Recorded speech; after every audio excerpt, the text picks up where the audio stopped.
পাটনায় বেটে চিংড়ি মাছের ভর্তা বানিয়ে সেই বাটনায় গরম গরম ভাত মাখিয়ে খাওয়ার টেস্টে একটু অন্যরকম থাকে। হ্যালো এভরিওয়ান, আসসালামু আলাইকুম। আজকে না আমি চিংড়ি মাছের ভর্তা বানাবো, তা আবার বাটনায় বেটে।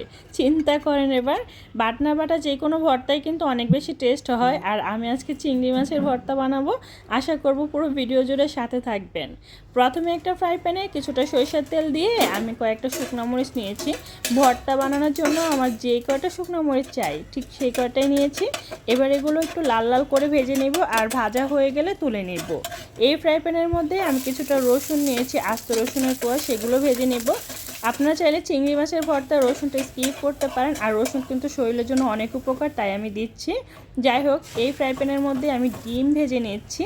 আমি কিছুটা পেঁয়াজ কুচিয়ে আর শুকনো মরিচের গুঁড়া নুন দিয়ে এই ডিমটা ফাটিয়ে তারপরে সুন্দর করে ভেজে নিচ্ছি। আজকে না দুপুরবেলায় আমি এই ডিম ভাজা আর চিংড়ি মাছের ভর্তা দিয়ে ভাত খাবো, তাই এইগুলোই করে নিলাম। যাই হোক, আমার ডিমটা সুন্দর করে ভাজা হয়ে যাচ্ছে, দেখতেই পাচ্ছেন।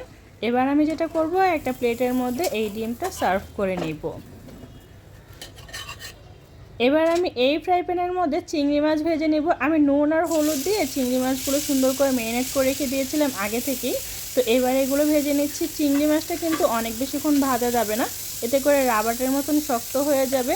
যতটুকু পরিমাণ চাই ঠিক ততটুকু পরিমাণভাবে সুন্দর করে ভেজে নিতে হবে। তো এই যে আমি চিংড়ি মাছগুলো খুব ভালোভাবে ভেজে নিয়েছি। আমি যেহেতু একাই খাবো, তাই 4-5টা চিংড়ি মাছ নিয়েছি।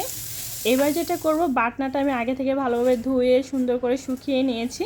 এর মধ্যে শুকনা মরিচ, সেই সাথে রসুনের কোয়া, তারপরে দিয়ে দিচ্ছি চিংড়ি মাছ, তারপর আমি এখানে দিয়ে দেব পেঁয়াজ কুচি, আর দিয়ে দেব ধনিয়া পাতা কুচি, সেই সাথে দিয়ে দেব স্বাদ মতো নুন। চিংড়ি মাছটা কিন্তু নুন দিয়ে ভেজেছিলাম। এবার আমি এই যে এটা দিয়ে খুব ভালোভাবে প্রতিটা জিনিস একদম ম্যাশ করে নেব। ভর্তাটা বানাতে কিন্তু খুব বেশি একটা কষ্ট পোহাতে হয় না। আমরা যেটা করি, কিছু হলেই পাটায় যাই ভর্তা বানানোর জন্য, এরকম বাটনা থাকলে কিন্তু খুব সহজেই ভর্তাগুলো বানিয়ে নেওয়া যায়। আর বাটনা বাটা ভর্তাটাও খেতে কিন্তু দারুণ হয়। আমি এই যে চিংড়ি মাছের ভর্তাটা খুব সুন্দর করে বানিয়ে নিচ্ছি। সব কিছু ম্যাশ করে নিলাম, দেখতেই পাচ্ছেন। আর ফাইনালি কিন্তু সব কিছু সুন্দরভাবে ম্যাশ করা হয়ে গিয়েছে। দেখতে কতটা লোভনীয় লাগতেছে না, খেতে বিশ্বাস করেন অনেকটাই মজা হয়েছিল। তো সরিষার তেল পরিমাণ মতো দিয়ে খুব ভালোভাবে হাতের সাহায্যে মাখিয়ে নিচ্ছি। এই তো তৈরি হয়ে গিয়েছে ভীষণ মজার চিংড়ি মাছের ভর্তা, তাও আবার বাটনায় বাটা। উফ, দারুণ ছিল, তাই না?